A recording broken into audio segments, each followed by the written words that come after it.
بسم الله الرحمن الرحيم. مشيه صلى الله عليه وسلم على القدمين للدعوة. خروجه صلى الله عليه وسلم ماشيا إلى الطائف. أخرج الطبراني عن عبد الله بن جعفر رضي الله عنهما قال: لما توفي أبو طالب خرج النبي صلى الله عليه وسلم إلى الطائف ماشيا على قدميه يدعوهم إلى الإسلام، فلم يجيبوه، فانصرف أتى ظل الشجرة فصلى ركعتين ثم قال: اللهم إني أشكو إليك ضعف قوتي وهواني على الناس وأرحم الراحمين أنت أرحم الراحمين، إلى من تكلفني إلى عدو يتجمعني إلى قريب ملكته فأمري إن لم تكن غصبا علي فلا أبالي غير أن عافيتك أوسع لي. أعوذ بوجهك الذي أشرقت له ظلمات وصلح عليه أمر الدنيا والآخرة أن ينزل إلى غضبك أو يحل بسخطك لك العطف حتى ترضى ولا قوة إلا بالله. قال الهيثمي وفيه ابن إسحاق. الحمد لله والصلاة والسلام على رسول الله صلى الله عليه وسلم. ஸல்லல்லாஹு அலைஹி வஸல்லம் அவர்கள் எந்தெந்த விதத்திலெல்லாம் தாவத்துடைய பணியை மேற்கொண்டு வந்தாங்க அப்படின்றத தெளிவாக இமாம் யூசுஃப் ரஹிமஹுமுல்லாஹ் அவர்கள் தொகுத்து வழங்கியிருக்கிறாங்க.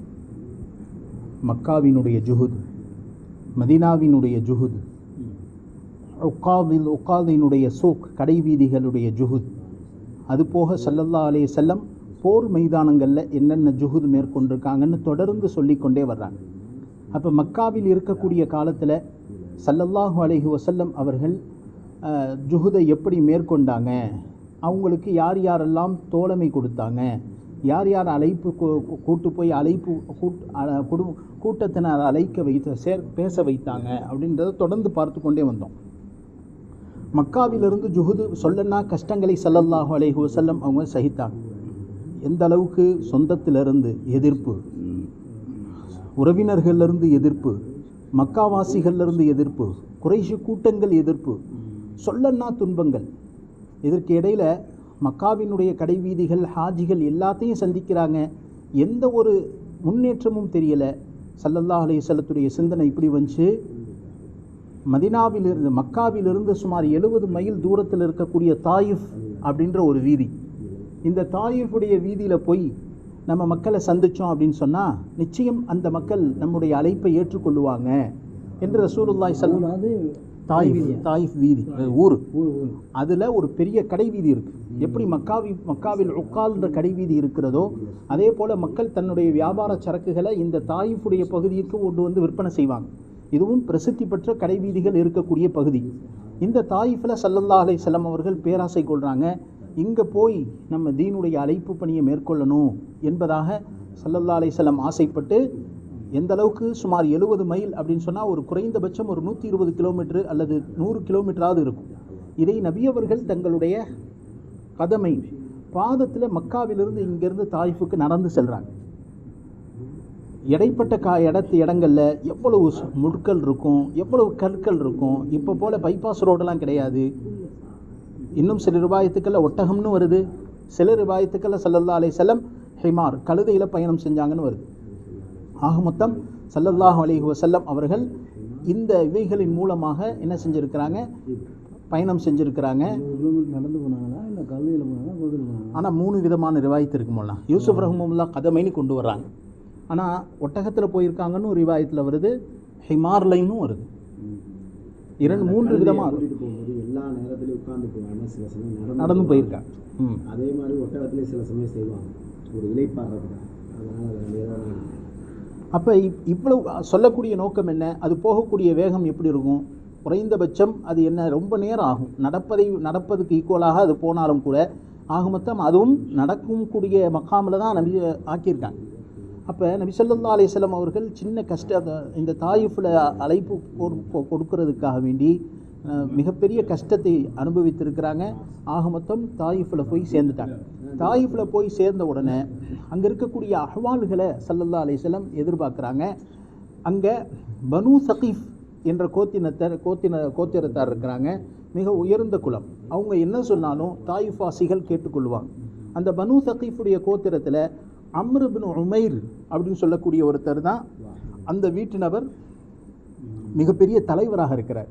அந்த கூட்டத்துடைய தலைவரை போய் நம்ம சந்தித்து அவங்க வீட்டிலேயே நம்ம அழைப்பு கொடுத்து ஒரு கால் அவங்க இஸ்லாத்தை ஏற்றுக்கொண்டா அதன் மூலமாக நமக்கு மிகப்பெரிய ஒரு நுஸ்ரத் கிடைக்கும் என்பதாக அம்ர் பின் உமைர் என்ற கூட்டத்தினுடைய சகீஃபுடைய கூட்ட தலைவர் வீட்டுக்கு போயிடுறாங்க ஸல்லல்லாஹு அலைஹி வஸல்லம்.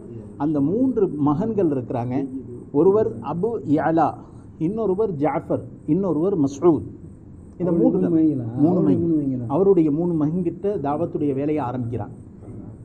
அப்போ தாயிஃபுக்கு போனவுடனே சகீஃபுடைய கிளையைச் சேர்ந்த அம்ர் இப்னு உமைருடைய வீட்டில் அந்த 3 பிள்ளைங்களை நபி அவர்கள் சந்தித்து அழைப்பு பணியை மேற்கொள்கிறாங்க.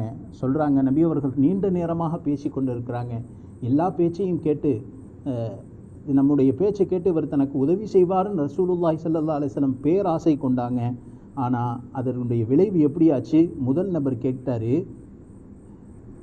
உன்னைய விட்டுட்டு அல்லாஹுக்கு வேறு ஆள் நபியா கிடைக்கலையா? உன்னைத்தான் அல்லாஹ்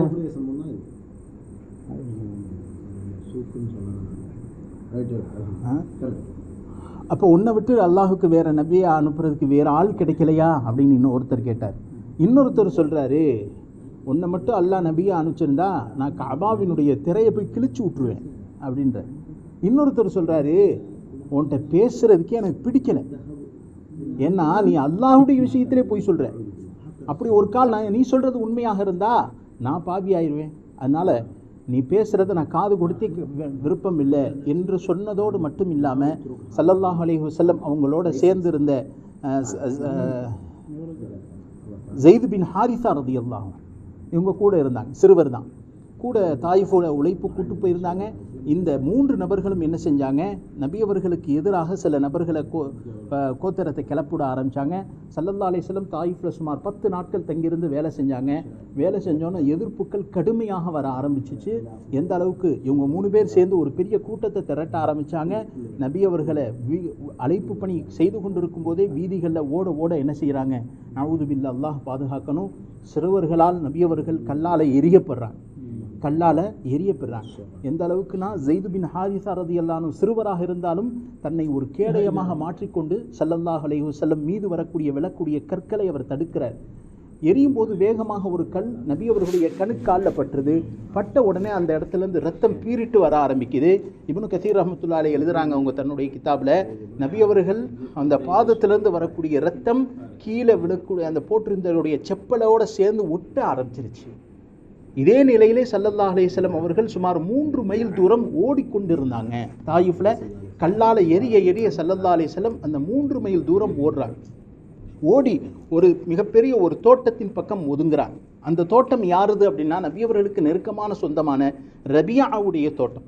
ரபியா அதாவது அவங்களுடைய பிள்ளைங்க உத்துபா ஷைபா நபி அவர்களுக்கு ரொம்ப சொந்தம், உறவினர் சொந்தம். இந்த தோட்டத்தில் போய் நபி அவர்கள் இரத்த மேனியாக அந்த இடத்துல போய் உட்கார்ந்துருக்கிறாங்க. உட்கார்ந்துருக்கும் போது தான் ஸல்லல்லாஹு அலைஹி வஸல்லம் பின்வரக்கூடிய துவா ஓதுறாங்க. அல்லாஹும்ம இன்னி ஆமாம் மௌலானா, அதோடைய தள்ளுக்கு தான் மௌலானா இந்த சம்பவம் இதில் வந்துச்சா இந்த அரபி வாசத்தில் இது ஃபுல்லாக நபி அவர்கள் அதை மேலோட்டமாக விட்டுட்டாங்க. ஆனால் இந்த துவாவை ஸல்லல்லாஹு அலைஹி வஸல்லம் இந்த இடத்துல தான் செய்கிறாங்க. தாயிஃபு போகிறாங்க, ஷார்ட்டாக வந்து 2 லைனில் முடிச்சிட்டாங்க யூசுப் ரஹ்மத்துல்லாஹ். ஆனால் அதனுடைய தஃப்சீல் இப்படி தான் வருது. அந்த நபி அவர்கள் தாயிஃபில் போயிடுறாங்க, மக்கள் யாரும் அதை ஏற்றுக்கொள்ளலை. ஸல்லல்லாஹு அலைஹி வஸல்லம் நேராக ஒரு தோட்டத்துக்கு வர்றாங்க, இந்த துவா ஓதுறாங்க.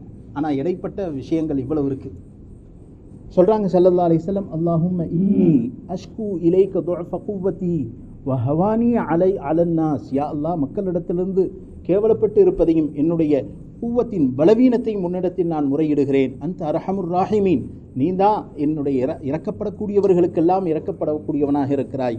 யாரிடத்தில் என்னை நீ ஒப்படைத்து விட்டாய்? என்னிடத்தில் கடுகடுத்து இருக்கக்கூடிய என்னுடைய விரோதியிடத்தில் என்னை ஒப்படைத்து இருக்கிறாயா? அல்லது என் மீது ஆதிக்கம் செலுத்திருக்கக்கூடிய என்னுடைய மக்களிடத்தில் என்னை உறவினர்களிடத்தில் என்னை ஒப்படைத்திருக்கிறாயா அப்படின்னு சொல்லிட்டு ஸல்லல்லாஹு அலைஹி வஸல்லம் சொல்கிறாங்க, யா அல்லாஹ் உன்னுடைய பொருத்தம் மட்டும் கிடைத்தால் எனக்கு போதும்.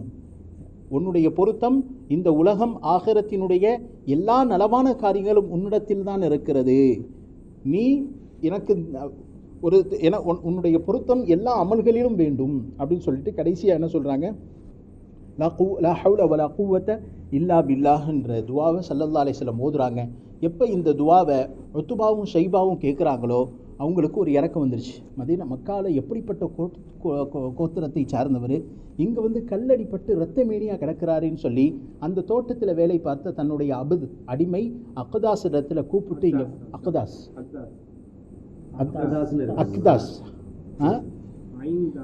ஐனா அலி ஹம்சா இல்லையா, அக்தாஸ் தன்னுடைய அடிமை அக்தாஸை கூப்பிட்டு என்ன செய்கிறாங்க, வேகமாக ஒரு பேரிச்சங்கொலையை உடைச்சி ஒரு தட்டில் வச்சு முஹம்மதுகிட்ட போய் கொடு அப்படின்னு சொல்ல, வேகமாக அவர் என்ன செய்கிறாரு, அந்த கொப்பை எடுத்துகிட்டு வந்து நபி அவர்கள் முன்னாடி வந்து வைக்கிறாரு. ஸல்லல்லாஹு அலைஹி வஸல்லம் அந்த நபரை பார்க்குறாங்க.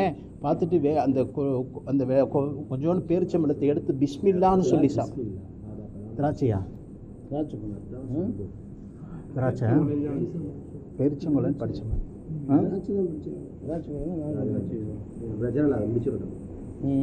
அதை எடுத்து பிஸ்மில்லான்னு சாப்பிட்றாங்க.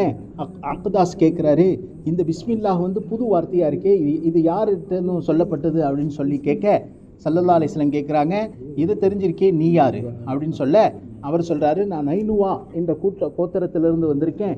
நைனுவாவா, எனது சகோதரர் யூனுசுடைய ஊராச்சே, அந்த யூனுசுடைய ஊரில் என்னுடைய நெருக்கமான நண்பர் யூனுசுடைய வம்சவழியை சார்ந்தவர்கள் அங்கே இருக்கிறாங்களே அப்படின்னு சொல்லும்போது இந்த அக்தாஸுக்கு சந்தோஷம் தாங்க முடியலை. அவர் கேட்குறாரு, யூனுஸ் நபியை பற்றி உங்களுக்கு தெரியுமா அப்படின்னு கேட்ட உடனே ஸல்லல்லாஹு அலைஹி வஸல்லம் சொல்கிறாங்க, யூனுஸும் ஒரு நபியாக இருக்கிறார், நானும் நபியாக இருக்கிறேன், அல்லாஹ் என்னை இந்த கலிமாவின் பக்கம் பொறுப்பை கொடுத்து அனுப்பிச்சிருக்கிறான்னு சொன்ன உடனே இந்த அக்தாஸ் என்ன செய்கிறாரு, ரசூலுல்லாஹுடைய ரத்தத்தை எல்லாத்தையும் தொடச்சி விட்டு நபியுடைய பாதம் கைங்களுக்கு முத்தமிடுறார். தூரத்திலிருந்து பார்த்து கொண்டிருந்த உத்துபாவும் ஷைபாவும் என்ன செய்கிறாங்க, அக்தாஸை உண்மையான மார்க்கத்தை விட்டு முஹம்மது இவரை மாற்றிட்டாரே அப்படின்னு சொல்லிட்டு அக்தாஸை தனிமையில் அழைச்சி கூப்பிட்டு, உன்னுடைய மார்க்கம் பழமையானது, நிரந்தரமானது, உன் மார்க்கத்தின்படி இரு, ஏன் முஹம்மது சொல்கிறத கேட்குற அப்படின்னு சொன்ன உடனே அக்தாஸ் சொல்கிறாரு, ஒரு உண்மையான மனிதரை, நான் உயர்ந்த ஒரு மனிதரிடத்திலிருந்து நான் வந்திருக்கிறேன், அவர் எந்த ஒரு மனிதர் சொல்லாத வார்த்தையும் இவர் எனக்கு சொல்லியிருக்கிறாரு, இவர் உண்மையான நபி அப்படின்றத அக்தாஸ் ஏற்றுக்கொண்டதாக வரலாறு. ஆக மொத்தம் சொல்லக்கூடிய நோக்கம் என்ன, ஸல்லல்லாஹு அலைஹி வஸல்லம் அவர்கள் மதீனாமா தாயிஃப் நகரத்தில் சொல்லனா கஷ்டம் அனுபவிச்சிருக்கிறாங்க. புகாரி ஷரீஃபில் ஆயிஷா ரலியல்லாஹு அன்ஹா சொல்கிறாங்க, யா ரசூலல்லாஹ், உஹதுக்கு பிறகு உங்களுக்கு மிகப்பெரிய கஷ்டம் ஏதாவது இருந்ததா அப்படின்னு கேட்குறாங்க. ஸல்லல்லாஹு அலைஹி வஸல்லம் சொல்கிறாங்க, ஆமாம், உஹதுக்கு பிறகு என்னை தாயிஃபில் நம்பி நான் போனேன், ஆனால் அந்த மக்கள் என்னை 10 நாள் கல்லால் எரிந்தாங்க அப்படின்னா. அதே ஆமாம், ஆயிஷா ரலியல்லாஹு கேட்கும்போது ஆயிஷா ரலியல்லாஹு பின்வர காலத்தில் கேட்டிருக்காங்க. உஹதுக்கு அடுத்து கேட்கறது எல்லாம் நடந்த பிறகு எந்த சிரமம் ரொம்ப அதிகமாக இருந்துச்சு, யா ரசூலுல்லாஹ் உங்களுடைய வாழ்க்கையில் ஏதாவது ஒரு கஷ்டம் இருந்திருக்குதா அப்படின்னு கேட்ட உடனே, உஹதுக்கு பிறகு எனக்கு இருந்த மிகப்பெரிய ஒரு கஷ்டமான சூழ்நிலை இதுதான், தாயிஃபில் நான் கல்லால் எறிஞ்சேன், அதே நிலையிலேயே என்ன செஞ்சேன், நான் மக்காவினுடைய அக்கபா அப்படின்ற ஒரு இடத்துல வந்து உட்கார்ந்துருக்கும்போது வானத்தை நோக்கி பார்த்தேன். அந்த இடத்துல ஒரு மேகமோட ஒரு நிழல் வந்துச்சு. அந்த மேகத்தில் ஜிப்ரீல் அலைஹிஸ்ஸலாத்து வஸ்ஸலாமுடைய தோற்றத்தை பார்த்தேன். ஜிப்ரீல் அலைஹிஸ்ஸலாத்து வஸ்ஸலாம் சொன்னாங்க, லா தஹ்சன் யா முஹம்மத், நீங்கள் கவலைப்படாதீங்க, நீங்கள் ஒரு அனுமதி அளித்தால் அந்த தாயிஃபுக்கு 2 பக்கத்தில் இருக்க மலையை நெருக்கி அப்படியே அந்த ஊரை நசுக்கி அழிச்சிருவோம், நீங்கள் ஒரு வார்த்தை சொல்லுங்கள் அப்படின்னு சொல்லிட்டு ஜிப்ரீல் அலைஹிஸ்ஸலாம் நபிட்ட சொல்ல, ஸல்லல்லாஹு அலைஹி வஸல்லம் சொன்னாங்க, யா ஜிப்ரீல், அதெல்லாம் அல்லாஹும் மக்ஃபிர் கௌமி ஃபைன்னஹும் லா யஅலமூன், இவங்க இல்லாவிட்டாலும் பின்வரக்கூடிய கூட்டம் இஸ்லாத்தை ஏற்றுக்கொள்ளும் என்பதாக ஸல்லல்லாஹு அலைஹி வஸல்லம் சொல்கிறாங்க. அப்போ மிகப்பெரிய ஒரு ரஹ்மத்தாக ஸல்லல்லாஹு அலைஹி வஸல்லம் இருந்திருக்கிறார். சொல்லக்கூடிய நோக்கம் இதுதான், எல்லா நிலையிலேயும் அல்லாஹ் ஜல்ல ஷானஹு வ தஆலா மீது தவக்குல் வைக்கிறது, உறுதியான முறையில் அழைப்பு கொடுக்கிறது. இந்த காயம் ஆறுனது, அதாவது அதற்கு முன்னால் நடந்த ஹுஸ்னே ஆம், தன்னுடைய மனைவி ஹதீஜாவினுடைய இறப்பு, தன்னுடைய சிறிய தந்தை அபூ தாலிபுடைய இறப்புக்கு பிறகு, தாயிஃபினுடைய மிகப்பெரிய கஷ்டத்துக்கு பிறகுதான் அல்லாஹ் ஜல்ல ஷானஹு தஆலா நபியினுடைய உள்ளத்தை குளிர்விப்பதற்காக வேண்டி மிஅராஜினுடைய பயணத்தை ஏற்படுத்தினான். அங்கே போன பிறகு ஸல்லல்லாஹு அலைஹி வஸல்லத்துக்கு ஒரு மிகப்பெரிய புத்துணர்ச்சி கிடைத்தது அப்படின்னு சொல்லி கிதாபுகளில் சொல்கிறார்.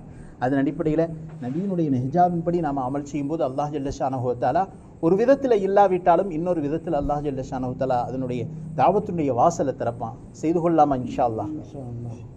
எந்த சூழ்நிலையிலையும் எந்த மக்களையும் பத்வா செய்யக்கூடியவர்களாக நம்ம ஆயிடக்கூடாது. மாஷா அல்லாஹ். இந்த துவாவை மனப்பாடம் பண்ணி இன்ஷா அல்லாஹ் எந்த கவுமுக்கு நம்ம கொடுத்து ஒரு ஜமாத்து கிளப்ப முடியாது கூட இந்த துவா ஓதி என்னுடைய சாதுரியத்தினால இந்த ஜமாத் கிளம்புற அப்படின்னு நீ சொன்னால் நமக்கு நீங்கள் நிறைய தாயில் நிறைய உலமாக இந்த துவா ஓதுவாங்க.